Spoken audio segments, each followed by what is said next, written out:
રાતના અંધારામાં ઠંડીનો ચમકારો ધીમે ધીમે વધી રહ્યો છે। શિયાળાની ઋતુની શરૂઆત થઈ ચૂકી છે અને ફૂલ ગુલાબી ઠંડીમાં ખાસ કરીને પ્રાણીઓને પક્ષીઓને સૌથી વધારે અસર થતી જોવા મળી રહી છે।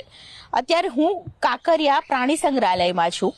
અને અહીં જે પ્રકારે પ્રાણીઓના રક્ષણ માટે આપ જોઈ રહ્યા છો કે ઠંડો પવન છે તે ફૂંકાઈ રહ્યો છે ને તેને કારણે ખાસ કરીને ગ્રીન નેટ છે તે બાંધી દેવામાં આવી છે જેથી કરીને પ્રાણીઓનું ખૂબ જ રક્ષણ રહે અને ઠંડા પવન છે તે સીધા પ્રાણીઓને અને પક્ષીઓને ન લાગે। આપ જે જોઈ રહ્યા છો બલ્બ લગાવવામાં આવ્યો છે ને તે બલ્બ છે તે ખાસ કરીને એ પ્રકારે લગાવવામાં આવ્યો છે કે જેથી પક્ષીઓ છે પક્ષીઓના માળામાં છે હૂંફ રહે તે પ્રકારે ખાસ કરીને હાથીઓનો ખોરાક પણ બદલવામાં આવ્યો છે। પ્રાણીઓની વાત કરવામાં આવે વાઘ સિંહ દીપડા સહિતના તમામ પ્રાણીઓ છે તેમના પાંજરામાં હીટર મૂકવામાં આવ્યું છે। પાંજરા બહાર હીટર તો મૂકવામાં આવ્યું છે પરંતુ તેની સાથે તેમના ખોરાકમાં પણ મોટો ફેરફાર કરવામાં આવ્યો છે જેથી કરીને પ્રાણીઓ પક્ષીઓને ઠંડીને કારણે કોઈ પણ પ્રકારનું નુકસાન ન થાય। છેલ્લા ઘણા સમયથી ગ્લોબલ વોર્મિંગની અસર પણ જોવા મળી રહી છે ને અચાનક જ વાવાઝોડું અને વરસાદની અસર કમોસમી વરસાદની અસર પ્રાણીઓ પર ને પક્ષીઓ પર સીધી થઈ રહી છે ત્યારે ઠંડીમાં તેનું રક્ષણ થાય તે માટે ખાસ કરીને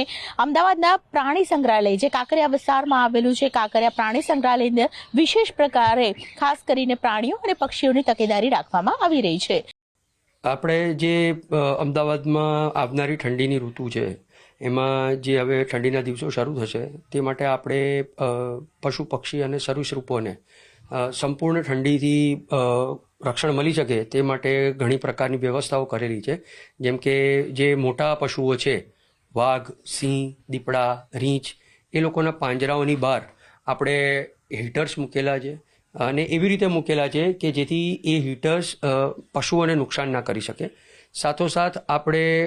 જે બર્ડ્સ છે એ લોકોમાં આપણે લેમ્પ્સ બ્રુડર લેમ્પ્સ મૂકેલા છે જેથી એ લોકોના આખા પાંજરાનું વાતાવરણ ગરમાવાવાળું રહે અને એની ઉપર અને આજુબાજુથી આપણે ગ્રીન નેટ્સ ડબલ કરીને બાંધતા હોઈએ છીએ જેથી બેઠો ઠાર હોય સવારના પોરમાં એ અંદર ના પડે। સરીસૃપની વાત કરીએ તો એ લોકો કોલ્ડ બ્લડેડ એનિમલ્સ હોય એટલે એ લોકો માટે આપણે માટીના જે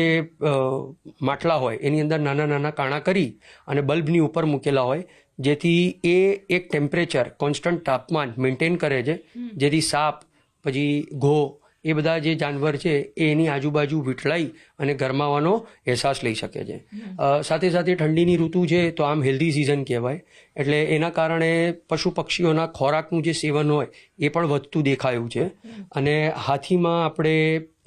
સૂંઠ છે હળદર છે અજમો છે ગોળ છે એવા પદાર્થો ચાલુ કર્યા છે જેના કારણે એને ઠંડીની સામે રક્ષણ મળી શકે છે। આમ જોવા જઈએ તો ગ્લોબલ વોર્મિંગની ઇફેક્ટ છે કે જેમ અચાનકથી વરસાદ પડી જાય છે ઠંડીનું વધઘટ ચાલુ રહેતી હોય છે પણ એ સાથોસાથ આપણે ઝૂમાં મેનેજમેન્ટ એવી રીતનું રાખતા હોઈએ છીએ જેના કારણે એક્સ્ટ્રીમ વેધર હજી સુધી જોવા મળ્યું નથી અને એની કોઈ આડઅસર જોવા નથી મળી અને આપણે જે ઝૂમાં મેનેજમેન્ટ લઈએ છીએ એ પ્રમાણે એવી રીતનું રાખતા હોઈએ છીએ કે કોઈ બી એક્સ્ટ્રીમિટીઝને બને ત્યાં સુધી આપણે પહોંચી વળી શકીએ તે રીતનું રાખતા હોઈએ છીએ।